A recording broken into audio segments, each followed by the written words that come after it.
Coming to paperback and e-readers, John Haynes, A Thorn in My Side. The man who rules the world takes on an agent from the CIA from the Black Boule in this action-packed all-new John Haynes series adventure.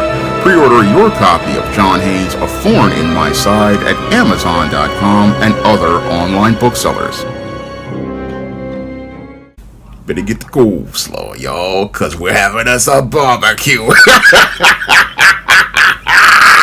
President Joe Biden warned of a rise of a dangerous oligarchy in his final address as President of the United States.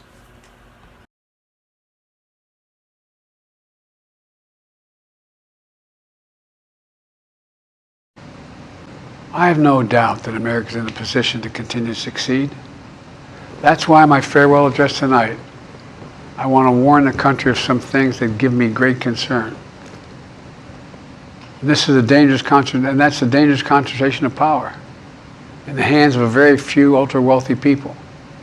And the dangerous consequences if their abuse of power is left unchecked. Today, an oligarchy is taking shape in America of extreme wealth, power, and influence that literally threatens our entire democracy, our basic rights and freedoms, and a fair shot for everyone to get ahead. We see the consequences all across America, and we've seen it before. More than a century ago, but the American people stood up to the robber barons back then and busted the trusts. They didn't punish the wealthy. They just made the wealthy play by the rules everybody else had to. Workers want rights to earn their fair share. You know, they were dealt into the deal, and it helped put us on a path to building the largest middle class, the most prosperous century any nation in the world has ever seen. And we've got to do that again. In the last 4 years, that is exactly what we've done. People should be able to make as much as they can, but play by the same rules. Pay their fair share of taxes. Now, in his farewell address to the nation as he ended his term as president, President Joe Biden warned America of the rise of an oligarchy that would be a threat to America's so-called democracy. And as President Joe Biden made this statement, he warned Americans regarding this oligarchy of wealthy individuals who some conspiracy theorists call the 1%, such as billionaires such as Elon Musk, Jeff Bezos, and Mark Zuckerberg, and said that these individuals would possibly be a threat to American democracy because they control so much wealth and have so much influence over American economics and American politics. And Joe Biden, in his farewell speech, compared these individuals to the robber barons and said that they would be interested in looking to create a rise of a tech industrial complex that would be looking to go out here and create an avalanche of misinformation, disinformation, and enable the abuse of power. Now, when I listen to Joe Biden's statement, I just see it basically as complete bullshit, and I see it as complete bullshit because Joe Biden wants to tell us about the threat of this oligarchy when he himself was one of the individuals who helped enable this so-called oligarchy with political decisions he made way back in the 1990s.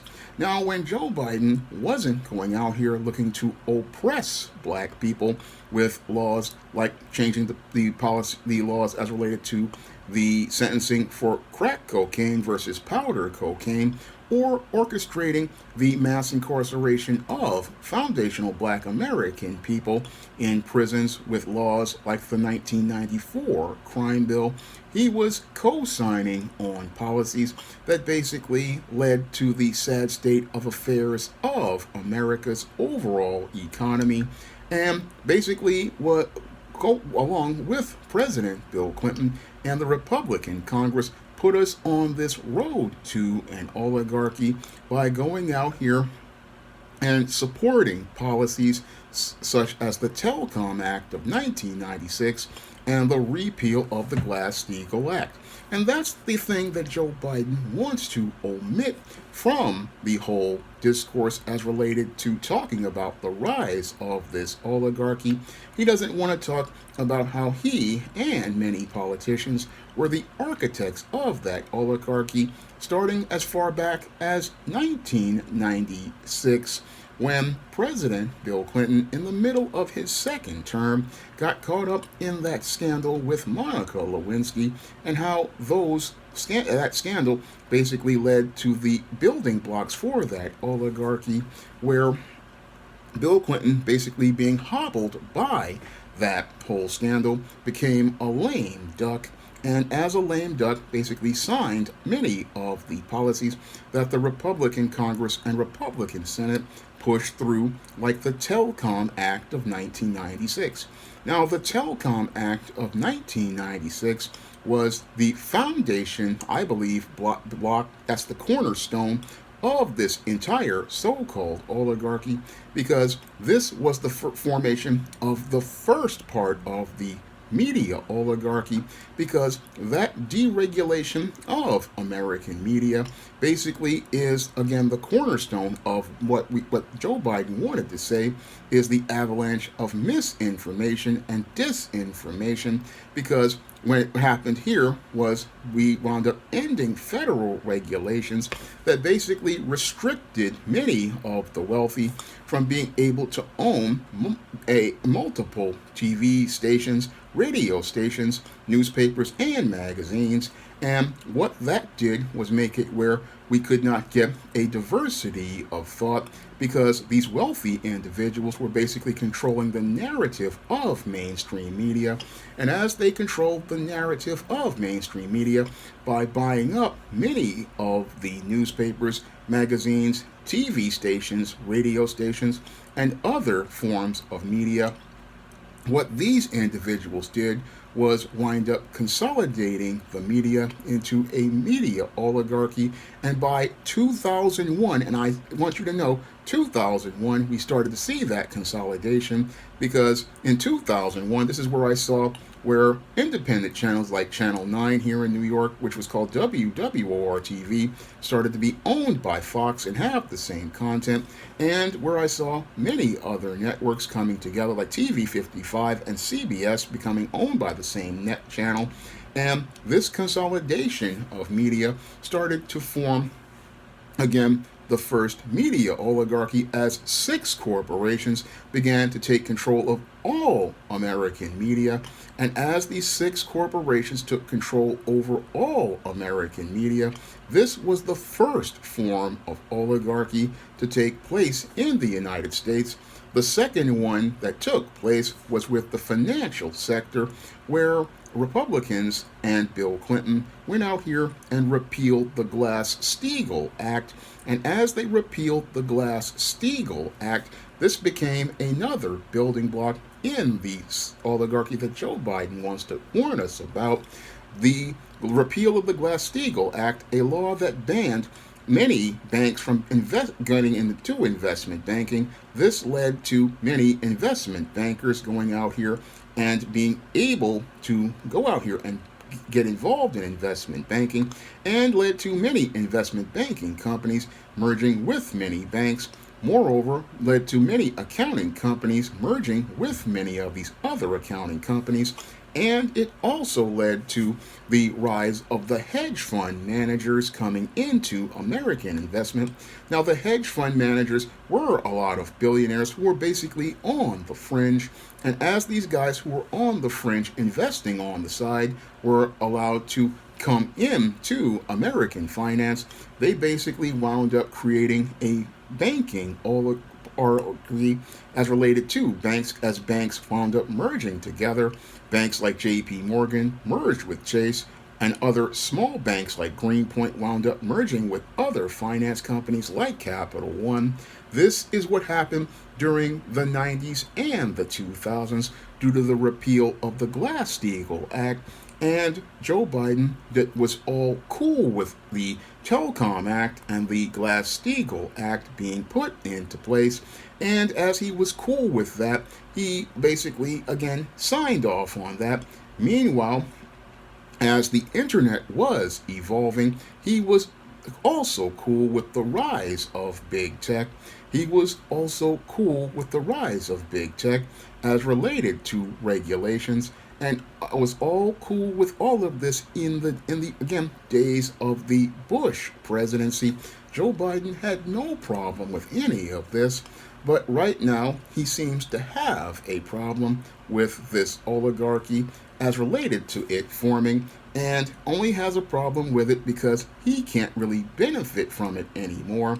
No, when the COVID 19 pandemic was going on, he basically didn't have a problem with that media oligarchy going out here and censoring people as related to that whole jab and the mandates regarding that jab, and basically wound up going to look to say, oh, all of the different statements people were making as related to conspiracy theories regarding COVID. He went to these social media platforms that were owned by the very same individuals who he's basically got an issue with, such as Elon Musk, Jeff Bezos, and Mark Zuckerberg. Had no problem with these individuals during the pandemic when he was trying to get elected. And in his first campaign where he was going against Donald Trump. However, when Donald Trump won the 2024 election and these same individuals went out here and looked to support Donald Trump, and he basically started to have an issue with them. Moreover, he had an issue with these individuals once Donald Trump wound up winning the election. And now what he wants to do is go out here and look to try to make himself look like he's fighting, trying to warn us against this oligarchy as related to America's so-called democracy. But the irony is that he shows us all the hypocrisy winding up regarding his statements regarding this oligarchy, because again, Joe Biden had no problem with the oligarchy forming all the way back in 1996, and had no problem as it grew in 2001 as these media companies were consolidating, and had no problem with these companies forming a financial oligarchy as related to banks. Had no problem with this as this financial oligarchy wound up creating the subprime mortgage mess of 2008, and had no problem with this whole situation as related to this oligarchy controlling the narrative of American media, and to the point where they forced TV to go digital, and had no problem with many of what people would call a medical oligarchy, basically trying to tell people to take a jab for a shot. Again, Joe Biden, basically with this statement, comes across as a big-time hypocrite,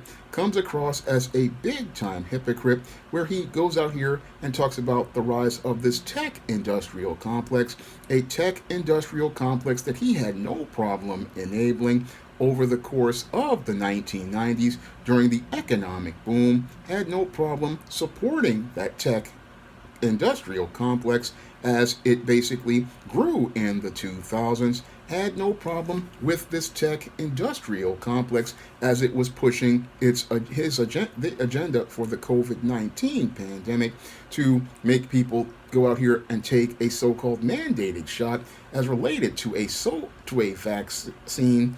I mean, he had no problem with all of the misinformation, disinformation, and enabling the abuses of power, such as trying to force people to take a shot of an experimental vaccine in order to go to work, where they would have no legal recourse as related to liability for any sort of side effects. And he had no problem with any of this as long as his party was in power. And now that Donald Trump is rising to political power to get a second term, now Joe Biden wants to warn us of an oligarchy that he basically wound up helping to establish back in the 1990s, an oligarchy he helped establish, and that's what makes Joe Biden be, as I see it, completely full of it.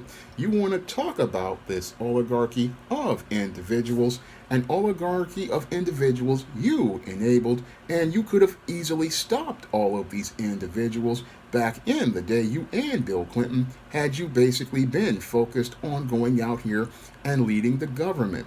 No, instead of looking to lead the government, Joe Biden was focused on oppressing black people with a crime bill and looking to lock up black people and support policies like the Three Strikes policy in blue leftist California, which led to the warehousing of many foundational black American men inside of penitentiaries and the persecution of black people.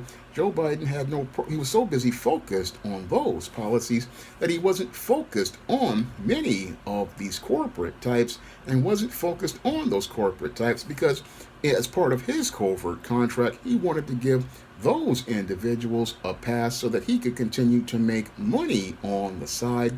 And that's again where I see how Joe Biden is full of it as related to talking about this tech industrial complex because the whole thing is he was supporting a prison industrial complex for foundational black Americans overall, and that's why he had no problem with the rise of the tech industrial complex, because the tech complex basically was out here looking to support the oppression of black people. So he didn't have a problem with them until they started again looking to gain more economic and political power, and they gained more economic and political power due to his own policies. Again, it was his own policies, both supporting both the right and the left. Again, two wings on a dirty bird.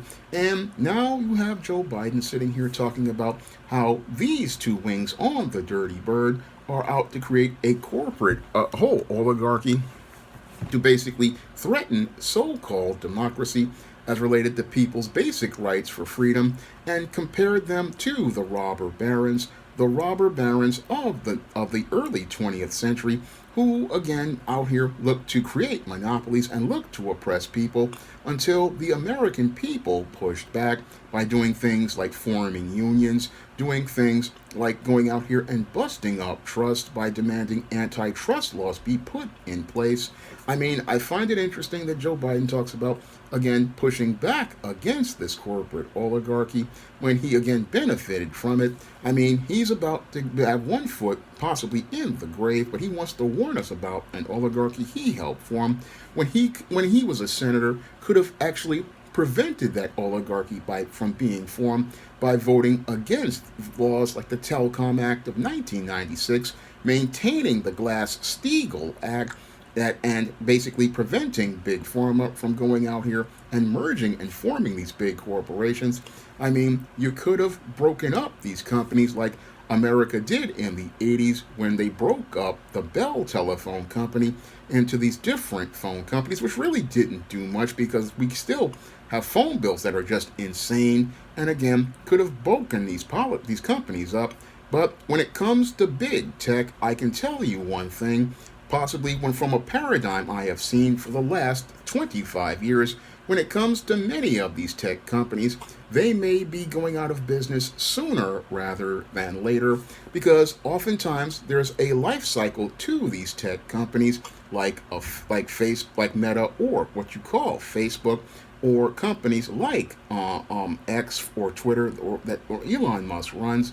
When it comes to these, or companies like Google, many of these companies wind up in a place where they eventually wind up collapsing, like their predecessors such as AOL, Yahoo, and many of these other tech companies that are out here, like Gateway Computers and other companies that were out in the 90s or the early 2000s, or like E-Machines. I mean, when it comes to these tech companies, yes, they'll start out small, get a meteoric rise, and get big real quickly. However, what I've seen from these companies is that they go into a rapid state of decline, like I saw in the dot-com crash of 2001. What happens with many of these companies is that once the venture capital runs out and the speculation on the profits from the venture capitalists and the hedge fund guys goes out, and the foot traffic stops coming to the website, what happens is that these companies basically die very quickly. And that's what's happened to many of these tech companies without that infusion of cash from the hedge funds and the speculators. without that infusion of cash from the hedge funds and the speculators, many of these big tech companies wind up collapsing on in themselves. They wind up collapsing because eventually they cannot pull a profit as related to advertising and cannot pull a profit as related to foot traffic, because what drives a website basically is foot traffic to that website. And right now, one of the tech oligarchy, Google, is basically running out of foot traffic, due to them changing their algorithm as related to searches, and with people not being able to search for websites because they put AI in front of you, or they put other sites that are sponsored in front of them. What happens is people are not getting information, and this is what happened with Yahoo. People weren't getting information, and that's how Yahoo went from being the #1 website to basically becoming an irrelevant relic that is now owned by Verizon, who bought the website for pennies on the dollar. And the same fate could befall Google as related to its business, because they basically are making the same mistake that Yahoo made. And even though they own more assets and are on things like Android phones, all it takes is a competitor to enter the market, and that's the end of that big tech company, just like that.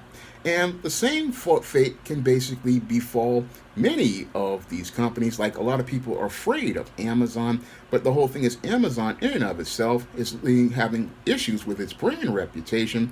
I remember when Amazon first started, Amazon basically was a website where you got free shipping for $25 and you got free returns. Unfortunately, these days, there's a lot of poor products on Amazon right now. And if it wasn't for all of the crime going on, people would be shopping at stores instead of Amazon. And basically, again, they would be avoiding many of the poor quality products at Amazon. And again, they wouldn't be as dominant as they are. And as we get out of the pandemic, they may not be as strong as they were. So these tech companies, they are on a rickety foundation. Same thing with Elon Musk and X. I mean, the only reason why it's going is because people have not found an alternative. And from my whole studies of the whole cycle of many of these tech companies, what happens is people wind up cycling out of these companies as related to looking at these websites as people age. And what happens is these sites basically, again, start losing traffic. And that's what's happening with X. That's what's happening with Facebook right now, or Meta. They're not able to maintain their traffic, and they're possibly on a road to becoming like MySpace, because MySpace, if you remember, was bigger than Facebook. It was bigger than Twitter from 2005 to about 2008. Unfortunately, MySpace got bought by News Corp, which is Fox, and after it got bought by News Corp, what happened to MySpace was MySpace then launched a 2.0 and as related to its site, and that 2.0, along with a lot of trolls and attention seekers coming to the site, led to a decline in foot traffic. And this decline in foot traffic basically led to the implosion of MySpace, which was again owned by News Corp, one of the members of the oligarchy. And MySpace became an irrelevant website and basically fell off, similar to AOL. Now, if you remember, AOL basically controlled the internet as related to 56K modems with its $19.99, then $29.99 raise of price as related to getting their service. And as people had 56K modems, they basically controlled the web, and they controlled things so much as related to American media. They bought Warner Brothers, and as they bought Warner Brothers, they became extremely dominant until the rise of cable companies and broadband internet. And as people went out here and were buying new computers that featured Wi-Fi technology and had Wi-Fi cards in them, no one needed 56K modems for their computers. And since people didn't need 56K modems for their computers anymore, they didn't need AOL. And as they started buying internet from cable companies and then phone companies like Verizon, as we entered into the fiber optic era, AOL became obsolete. And as AOL became obsolete, what happened with AOL is Warner Brothers divested from AOL, fired its CEO, Steve Case, and then went back to being Time Warner. And AOL basically went out of business, went bankrupt, and was bought by Verizon for pennies on the dollar. So when it comes to these tech companies, again, they are very fragile. They look scary on the outside, but their whole business model is very fragile on the inside. And their business model is so fragile that it winds up falling completely apart because their entire business model is based on hits on the web. And again, all it takes is for people to not use one of these websites, and the entire website will basically die. That's what has happened over time with many websites, and is the cycle of business, and you have Joe Biden trying to scare people by saying, oh, these oligarchs are rising. No, the oligarchs are already here. And again, when it comes to their business is a fragile one because, again, if you control all the resources, eventually it falls through your fingers like sand.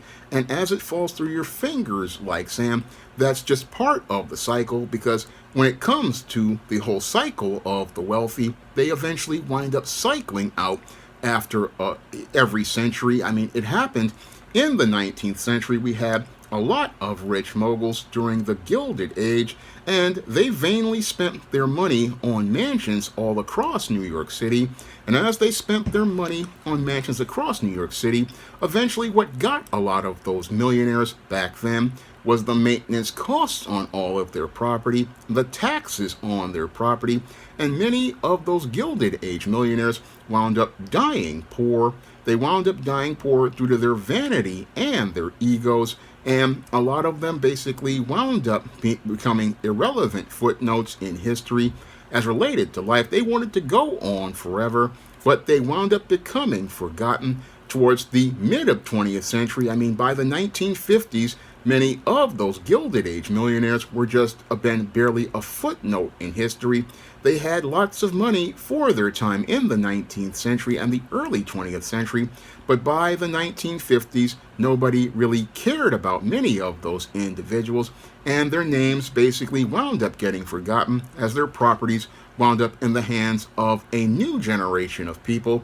And as those new generation of people found their properties, they basically demolished their properties, and their memories basically went into the dust, just like their bodies went into the grave. And in the 20th century, we had a lot of millionaires and billionaires looking to, again, influence the world. And as they looked to influence the world, again, they were the names of the time. But what's happening now in the 21st century is many of these old 20th century millionaires and billionaires, and even some of these new 21st century ones, are thinking their names are going to go on forever. And again, this is why they want to consolidate power, because they believe that they're going to go on forever. But all one person needs to do is read the Word of God, read the Proverbs and the Psalms, which Jesus talks about these types of individuals. He talks about these individuals and their ego and their vanity. He talks about how they think that they're going to make their names go on forever. I think it's in the 40-something Psalms. He talks about these individuals and the folly that they have.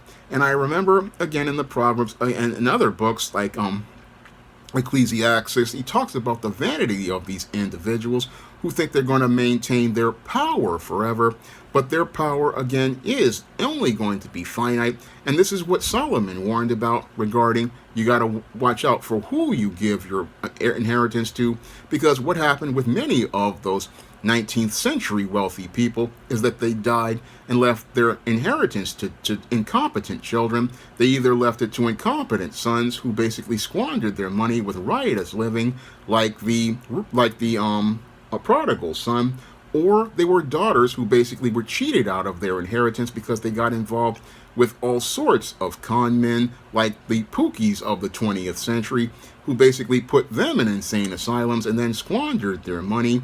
And basically, again, goes back to the Bible talking about foolish women. again, you can leave it either to an incompetent son or a foolish woman, but eventually what will happen is that these oligarchs will basically fall to the dust, similar to the way they fell to the dust in Babylon, the way they fell to the dust in ancient Egypt, the way they fell to the dust in Rome, basically got caught up in their decadence, got caught up in their greed, and again, they went from having this wealth, power, and influence to becoming completely irrelevant.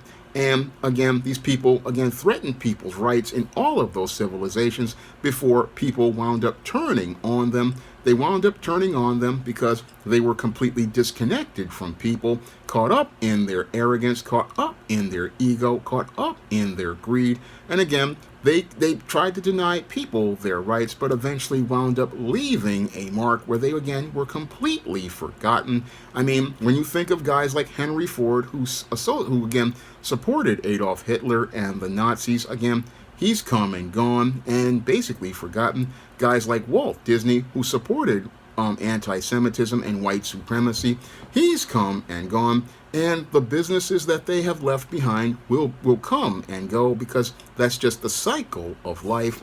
That's just the cycle of life, because these individuals, again, cannot last forever, because there's only one person who is going to last forever. His name is only going to be remembered. His name is Jesus.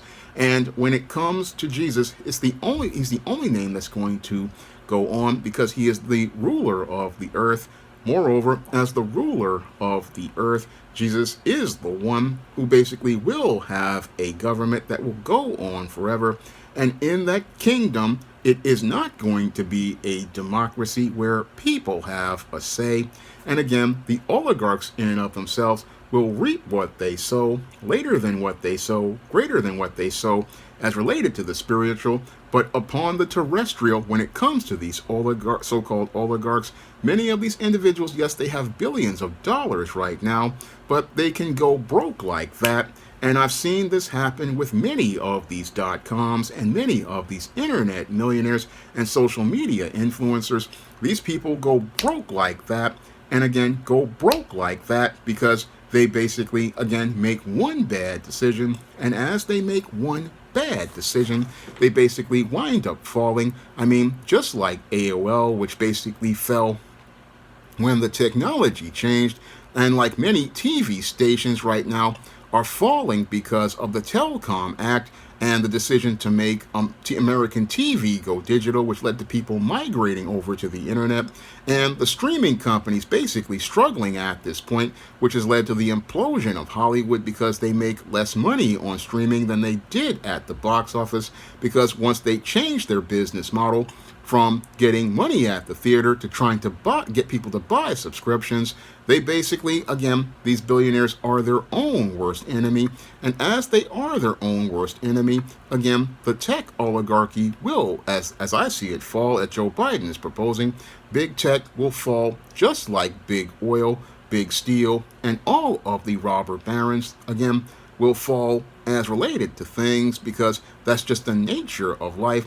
And again, these individuals want to believe, again, that they can preserve their mortality, but they can't preserve their mortality. And again, the warning that Joe Biden have, again, is disingenuous, and disingenuous to me, because he was the one who helped give these people economic and political power. I mean, he had the power to help regulate the internet in the 1990s, and had the power to keep television and media under government regulation, and had that power to, again, protect our finances by keeping the Glass-Steagall Act in place. And again, he was a part of the architect of creating this situation, because he was so caught up in looking to oppress black people with laws like, again, the laws for crack cocaine having a higher penalty than powder cocaine, and supporting the whole campaign of the war on drugs, which was a war on black people. Also looking to go out here and support things like the 94 crime bill and state laws like the 3 strikes law. Again, so caught up in looking to keep black people down. Now he wants to tell us about this oligarchy he helped create. Again, an oligarchy that I know will basically fall in the dust as related to things fall into the dust like many other people who thought that they had power to create a fiefdom, because eventually when it comes to technology, again, I see things like these proposals for these 15-minute cities that will fail miserably, just like the electric car failed miserably, because all of your tech is controlled on an obsolete electric grid, that cannot be sustained. And again, this obsolete electric grid will basically fall apart all around these so-called tech gurus, just like everything fell apart for these guys with the subprime mortgage mess, and just fell apart with the student loans. And again, America's whole infrastructure is a crumbling one because we have no leadership. And while some people want to sit there and again talk about Donald Trump and make it like he's the ultimate villain, America has been its own worst enemy for over 60 years. And as it's been its own worst enemy for 60 years, we the people, again, got caught up in complacency, took our lives for granted in this country. And many of us don't understand how fragile everything is and how everything can just fall apart. And the ones who have the hardest time dealing with this is the wealthy, who believe that they're going to go on forever. But like God has said in his word, again, these men are vain. And again, as I see it, completely foolish, because eventually their whole empires will wind up falling apart, just like their grandfathers and great-grandfathers' empires crumbled into the dust, similar to the way the Egyptians, the Romans, and the Babylons' empires fell completely into the dust. Now, if you want to pick up some of the books on the SJS Direct imprint, you can find those books on Amazon.com in paperback and Kindle format. You can also find them at other online booksellers like Draft to Digital, Google Play, Barnes & Noble, and big box retailers like Walmart and Target. And if you want to help me be able to stay on the air, you can drop a donation to the Patreon, the PayPal, or the Cash App by clicking the links in the description box. That's all I have to say for this video. You can comment, rate, and subscribe. Now available in paperback and e-readers, ISIS, All About the Goddess. The Goddess Next Door bears all in the art studio to catch a campus stalker in this action-packed ISIS series mystery. Get your copy of ISIS, All About the Goddess in paperback and e-readers at online booksellers everywhere. Support Black-owned and Black-operated digital broadcast media. www.niceradionetwork.com. Nice Radio Network, broadcasting 24 hours a day, 7 days a week.